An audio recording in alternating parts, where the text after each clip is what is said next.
Anushka academy, सरकारी सेवा में जाने के लिए अपने हौसलों को दीजिए उड़ान और जुड़िए अनुष्का एकेडमी के साथ। Hiranmagri sector 3 Udaipur. Contact number 8233223322। पूर्व केंद्रीय मंत्री गिरिजा व्यास का अंतिम संस्कार आज। अशोक गहलोत, डोटासरा और जूली पहुंचे अंतिम दर्शन करने। पूर्व केंद्रीय मंत्री और senior Congress leader doctor Girija Vyas ने गुरुवार शाम करीब 7:15 अहमदाबाद स्थित जायडस हॉस्पिटल में अंतिम सांस ली। देर रात उनकी पार्थिव देह उदयपुर लाई गई। पार्थिव देह को अंतिम दर्शन के लिए उनके दैत्य मगवी आवास पर रखा गया। शाम 4 बजे उदयपुर में उनका अंतिम संस्कार किया जाएगा। पूर्व मुख्यमंत्री अशोक गहलोत, कांग्रेस प्रदेशाध्यक्ष गोविंद सिंह डोटासरा, नेता प्रतिपक्ष टीकाराम जूली उदयपुर में गिरिजा व्यास के घर पहुंचे और उनकी पार्थिव देह पर पुष्प चक्र अर्पित किए। गिरिजा व्यास के आवास पर उदयपुर शहर के विधायक ताराचंद जैन, उदयपुर ग्रामीण विधायक फूल सिंह मीणा, राजसमंद विधायक दीप्ति किरण महेश्वरी, भाजपा उदयपुर शहर अध्यक्ष गजपाल सिंह राठौर, उदयपुर के पूर्व डिप्टी मेयर पारस सिंघवी सहित भाजपा के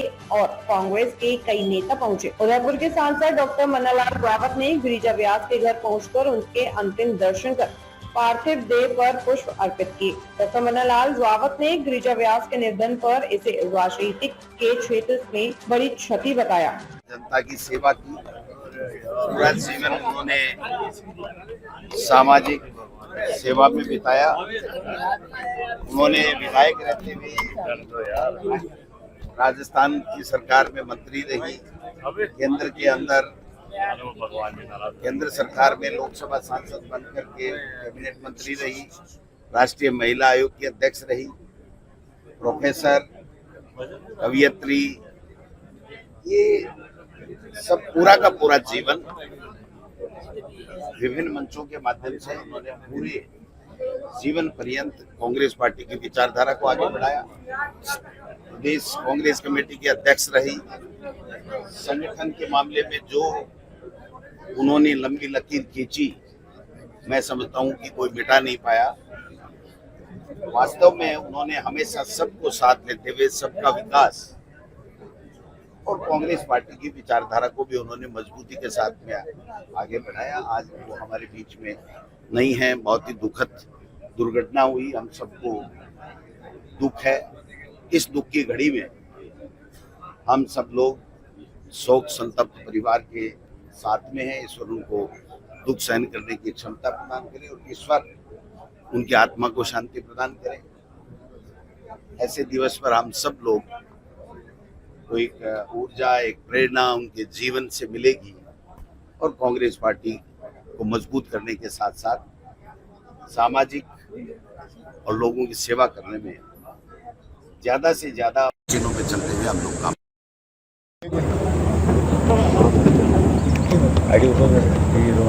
ठीक है जी।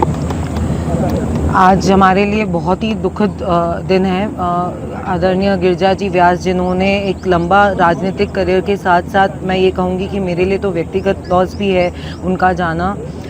बहुत सारी मेमोरीज़ तो मैं उनके साथ समय नहीं कह सकती हूँ, लेकिन आज आपको एक वाक़या आपके साथ ज़रूर शेयर करना चाहूँगी कि जब गिरिजा व्यास जी और किरण जी, इनका चुनाव हुआ था एमपी का, और उस चुनाव के बाद, रिज़ल्ट के बाद पार्लियामेंट में थे और हम भी, मेरी उम्र रही होगी कुछ 17-18 साल, और किरण जी के साथ पार्लियामेंट देखने के लिए गए थे। गेट पर ही गिरिजा व्यास जी मिले थे और उन्होंने इतने स्नेह से मम्मी को गले लगाकर बधाई दी, उनको आगे की जो करियर है उसके लिए भी शुभकामनाएं दी। तो मैंने मम्मी से पूछा कि मम्मी, आप दोनों तो चुनाव लड़े हैं, 17 साल की बच्ची कितना समझती थी, मैंने उनसे पूछा। तो मम्मी ने कहा वो चुनाव उतनी जगह है लेकिन व्यक्तिगत व्यवहार बहुत इम्पॉर्टेंट होता है। और वो एक मेमोरी आज मुझे बार बार याद आ रही है कि उनका जो स्नेह था लोगों के प्रति वो बहुत अच्छा था। उन्होंने हमारे राजसमंद में भी बहुत काम करा है, वहाँ पे भी लोग कितनी बार महिलाओं को उस ज़माने में इस तरीके से आगे आकर जिस तरीके से उन्होंने जनता की सेवा करी है, तो मैं तो उनको प्रणाम करती हूँ, नमन करती हूँ और आज यही विश करती हूँ कि भगवान उनको सद्गति दे और उनके परिवार को हिम्मत दे इस दुखद पल से निकलने के लिए। चले जाना, मैं समझता हूँ उनकी जो कमी है वो कभी पूरी नहीं हो सकती।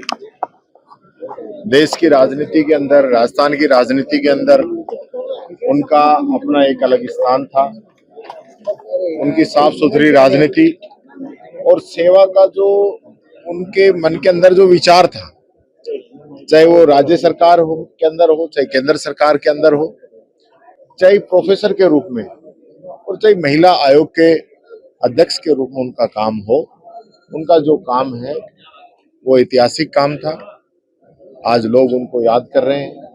हमारे राष्ट्रीय नेतृत्व आदरणीय सोनिया गांधी जी, मल्लिकार्जुन खड़गे साहब, राहुल गांधी जी ने भी अपनी संवेदनाएं व्यक्त की है और उनकी तरफ से पुष्प चक्कर भी आदरणीय गहलोत साहब ने, डोटासरा जी ने और मैंने यहाँ पे अर्पित किए हैं। ये एक दुख की घड़ी है, कष्ट का क्षण है। परमपिता परमात्मा से यही कहना चाहूंगा कि इस कष्ट की घड़ी के अंदर परिजनों को शक्ति दे कि वो इसको सहन कर सके। यही बात मैं कहना चाहूँगा। जी के निधन पर मैं अपनी ओर से, पार्टी की ओर से हार्दिक उनको श्रद्धांजलि अर्पित करता हूँ। उन्होंने निश्चित रूप से अपने जीवन के अंदर कांग्रेस को ही मजबूत नहीं किया, लेकिन उसके साथ साथ उदयपुर शहर के अंदर विकास के नए आयाम स्थापित किया। उनके निधन से संपूर्ण मेवाड़ को क्षति हुई है और वे जीवन में राजनीति के अंदर अजात शत्रु के रूप में जानी जाती थी। उनका राजनीतिक जीवन में उनके निधन से वर्षों तक उस पूर्ति करना कांग्रेस के लिए, इस शहर के लिए असंभव सा है। मैं पुनः उनको श्रद्धांजलि अर्पित करता हूँ। सती का दिन है कि एक महिला होते हुए हमारे उदयपुर का नेतृत्व करने वाली ऐसी गिरजा व्यास जी का हमारे बीच में से जाना बहुत ही दुखद घड़ी का अनुभव हो रहा है। यहाँ हमारे सांसद रहते हुए और मंत्री रहते हुए हमारे मेवाड़ के लिए उन्होंने बहुत अच्छा काम किया। ऐसी घड़ी में मैं उनकी आत्मा को भगवान के चरणों में स्थान की भगवान से प्रार्थना करता हूँ और उनके परिवार को ऐसे ब्रजपात सहन करने की शक्ति प्रदान करे भगवान। और आज हम ऐसे मौके पे हमारा पूरा उदयपुर इस बात को लेकर बहुत ही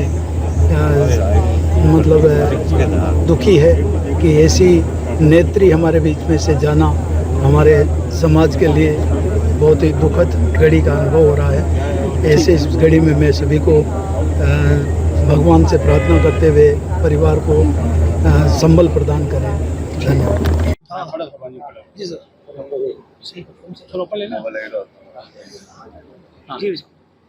गिरजा व्यास जी का हमारे बीच में से जाना मेवाड़ के लिए बहुत बड़ी क्षति है।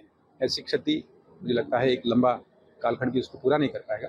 उनका एक शिक्षिका के रूप में, एक राजनेता के रूप में तो पहचान थी ही थी, लेकिन समाज में बहुत बड़ा एक कद था। उनका कहा हुआ विचार, उनका कहा हुई बात सब लोग मानते थे और ये जो बात है वो आगे जाके क्रियान्वित भी हुई। मेवाड़ के बहुत बड़े विकास की बड़ी परियोजनाएं यहाँ पर आई और मेवाड़ को एक बहुत बड़ा स्थान दिया। और जो सबसे बड़ा स्थान दिया मुझे लगता है एक जो मेवाड़ का मानस है, किस प्रकार से जीवन मूल्यों को लेकर आगे जीवन में अलग अलग भूमिकाएं करते हैं, वो भी अपने आप में बहुत बड़ी बात है। ये जो क्षति हुई है ये बहुत लंबे समय तक पूरी नहीं हो पाएगी, ऐसा मुझे लगता है। ताज़ा खबरों से जुड़े रहने के लिए हमारे चैनल को सब्सक्राइब करें और बेल आइकन को दबाना ना भूलें ताकि हर खबर की नोटिफिकेशन आपको मिलती रहे।